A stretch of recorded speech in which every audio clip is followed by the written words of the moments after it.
नमस्कार मित्रांनो. आज मी एका अशा व्यक्तीची तुम्हाला ओळख करून देणार आहे, जी व्यक्ती खरंच महान आहे माझ्या आयुष्यात तरी. कारण ती व्यक्ती आता 85 वर्षाची आहे जवळपास आणि तिनं खूप स्ट्रगल केलं आहे आपल्या आयुष्यात.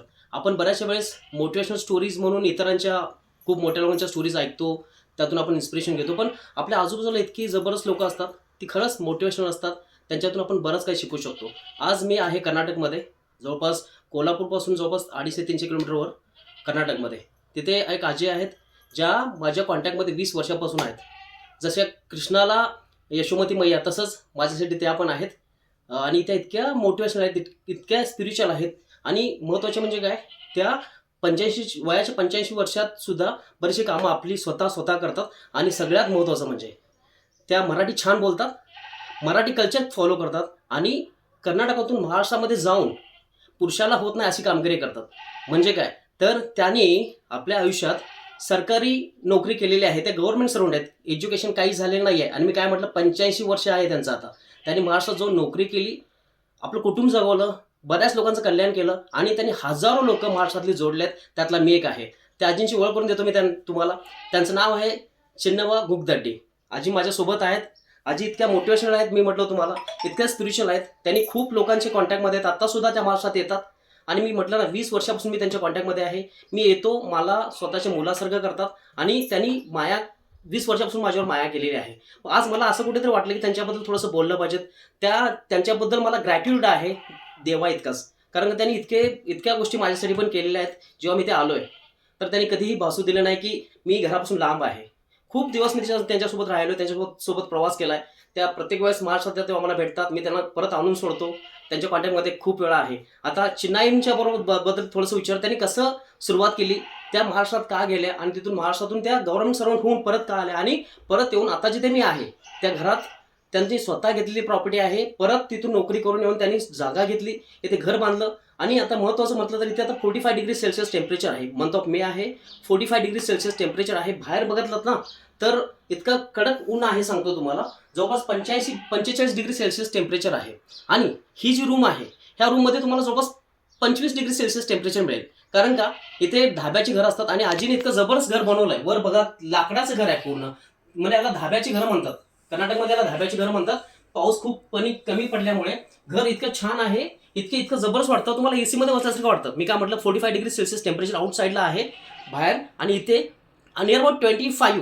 म्हणजे बघा किती अंतर आहे. बाहेर गेलात ना, तर तुम्हाला उन्हाचे चटके बसतात आणि इथे एकदम कूल वाटतं. इथे म्हणजे तुम्ही आरामात येऊन बसलात, तुम्हाला जरा सुद्धा उष्माचा जरा सुद्धा अंदाज येणार नाही, एवढं छान आहे. तर आजीना आम्ही विचारत, आजी तुम्ही इथून महाराष्ट्रातून कर्नाटकमध्ये महाराष्ट्रात आलात बरोबर ना? कर्नाटकात किती वर्ष झाली, तिकडे किती वर्ष थांबलात तुम्ही? लई दिवस केलं मी. हा 7 वर्ष गॅप काढलं. हा ओके. तिथे हा पहिला कुठे गेलात? पहिलं वारणातच होतो मी. वारणा. तिथे काय काम केलं तुम्ही? आम्ही साईट एकच काम म्हणून सांगता येत नाही. हा हा वारणाच डॅमला गेलो, हम्म, तिथं काम केलं. हम्म, तिथून त्या साहेबांनी काय केलं, हम्म, बायकासनी बागात लावा. हम्म, चिकू झाडं, गुलाबाचं झाडं, सगळ्या पोलासने बायकासने पाणी सोडायला लावा, हम्म, भांगरायला लावा. हम्म, तुमचं अडचण आला हम्म, एखादा, ह्या बायकासने नेऊन तिथं लावा. हम्म, आम्ही काही नाही म्हणत नाही, हम्म. पण काम मात्र अगदी व्यवस्थेने केले. इथून काय गेलात पण कर्नाटकातून महाराष्ट्रात का गेला तुम्ही? हेच की हा. काय प्रॉब्लेम झाला होता? इथनं गेला म्हणजे हे नवऱ्याचा खटखट मला हा हा खायला म्हणजे मिळालेलं नाही. नवऱ्यानं त्रास दिला भरपूर. हा? नवऱ्यानं त्रास दिला. हो, आणि मग खायला अन्न मिळालेलं नाही. मित्रांनो बघा, नोट करण्यासारखा पॉईंट आहे. म्हणजे नवऱ्यानं इतका त्रास दिला तरी आजी घाबरली नाही त्यावेळेस. त्या वयात त्या इथून गेल्या आणि महाराष्ट्रात त्यांनी करून दाखवलं. ऍक्च्युली पहिला त्या कोयनाला गेल्या, तिथे त्यांनी काम केलं कामगार साहेब म्हणून. लोक, हम्म, मोठी साहेब लोक आलं होतं. हम्म, ते यायला थांबून त्यांनी बघायला लागलं. हम्म, साहेब लोकांनी म्हणलं, ते काय बाई आहे, हम्म, ते काय पुरुष आहे. हम्म, बाई आहे, हम्म. काय काम करते. करेक्ट. असलं काम करणाऱ्या बायासनी मी कुठं बघितलेलं. मग तिथून तुम्ही कोयनावरून कुठे गेला परत? तिथून बदली केलं, हाफिसच बदली झालं. हा, हाफिस बदली झाल्यानंतर ते हे काय रे ते चंदगडला आजरा आजरा. आजरा. हा हा, आजरावरनं चंदगड जांभरे जांभर चंदगड मधलं जांभर हम्म, उमगाव हम्म. नावेली हम्म. एवढ्या गावात मी काम केलं.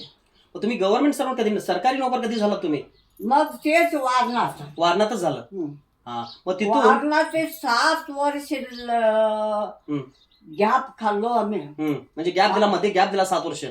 7 वर्ष गॅप खाल्लो मी. हम्म, साहेब काय पाटील साहेब आला. हम्म, पहिला कोण होता? इंगळ्या होता हम्म, चैनाचा. हम्म, तो बदलून गेल्यानंतर पाटील साहेब आला. हम्म, पाटील साहेब आल्यानंतर हम्म, काय केलं?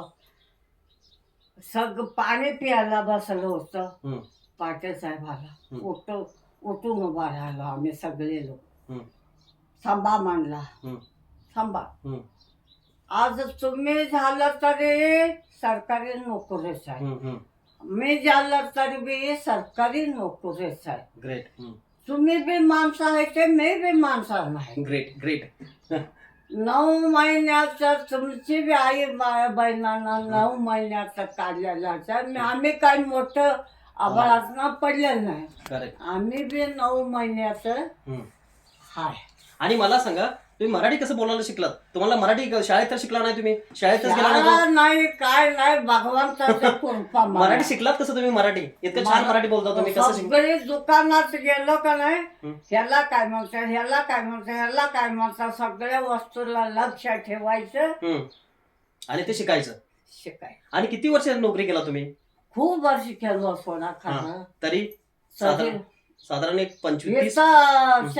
चंदगडला शिवून 15 वर्ष झाली का रे? 15 वर्ष चंदगडला. आणि त्याच्यावर म्हणजे जवळपास 25 वर्ष नोकरी केला तुम्ही. हा, 25 वर्ष नोकरी केला तुम्ही. ज्यादा झाला. बरं, आता तुम्हाला पेन्शन सुरू आहे ना? सुरू आहे की. म्हणजे तुम्हाला पेन्शन मिळते आता, मिळतायचं. आणि त्याच्यावर तुमचं घर चालतंय. ते राहुल हाताचं रुपये. वारणा माई भोगवती रामवती एवढा जन्मेचा आम्हाला साया आहे. बरोबर आहे. आणि मला सांगा आता आजी, आता तुमचं वय 85 आहे बरोबर ना? 85च्या घरात आहे तुम्ही. म्हणजे आता आजकाल तुम्हाला काय सांगावं असं वाटेल सगळ्या तरुणांना? काय सांगितलं पाहिजे, म्हणजे कसं राहिलं पाहिजे, जीवन कसं जगलं पाहिजे? जीवन म्हणजे आम्हाला कोणाचं नाही. खरं सांगतो. आई नाही, वडील नाही, भाऊ नाही, बहिणी नाही, कोण नाही. नवरा असून सुद्धा नसल्यावानी केला. मग आता काय करायचं? हे जीवाला पायतानाने मारून. बरोबर. हे जीवाला पायतानानं मारून राबून खा, कष्ट करून. म्हणजेच आजकाल म्हणजे आपण राबायला माणसं बघत नाहीत आजकाल. म्हणजे राबलं पाहिजे. खरंच तुम्हाला चांगलं जीवन जगायचं असेल तर राबलं पाहिजे, कष्ट केले पाहिजेत. बरोबर ना? कष्ट म्हणजे आमचं कसं झालं, तुम्हाला सत्य सांगायचं म्हणजे तिथं काय झालं, कशानं हे झालं काय. मी आता दुसरा एक साहेब आला, कमी खर्चाचे म्हणून सांगायला लागला. कमी खर्चाचे म्हणजे म्हणजे काढून टाकतात तुम्हाला, काढून टाकणार असं म्हटलं काय? मग आता काय करायचं? मी ठरवलंय, राहिलं तर हिताचं करून खायचं. भोगवाची, रामवाची, वारणावाची. तुम्हाला सांगतं शेवसाई काळामा सती सगळी ज्यांनी आम्हाला कापाडलं. बरोबर आहे. सगळे देव आम्हाला कापाडलं. मला कापाडून कमी करतो म्हणून मग ते माणूस आला. आता कसं करायचं? मला कोण यायचं नाही. संघ आलेले लोक सगळे गेल्या. आता ते आम्ही मिळून काम करतो. बाकीचे आले सगळे, बाकीचे आले मागे आले. कसं करायचं? मी काय राहायच नाही. मी गावाकडे काय जायचं नाही. तिथं काय माझं घोसाळं नाही, कोण नाही. कुठं दुनियात गेलं तर मी एकटे हाय. घेतलं तर कामावर घेतलं तर बरं आहे, नाहीतर मग नाहीतर आजच माझा जीव वारणावरचं बुडून मरतो म्हणलं. अरे बाबा, म्हणजे तुम्ही तेव्हा ठरवलं जर काम कंटिन्यू नाही केलं तर मरून जायचं, आत्महत्या करायची.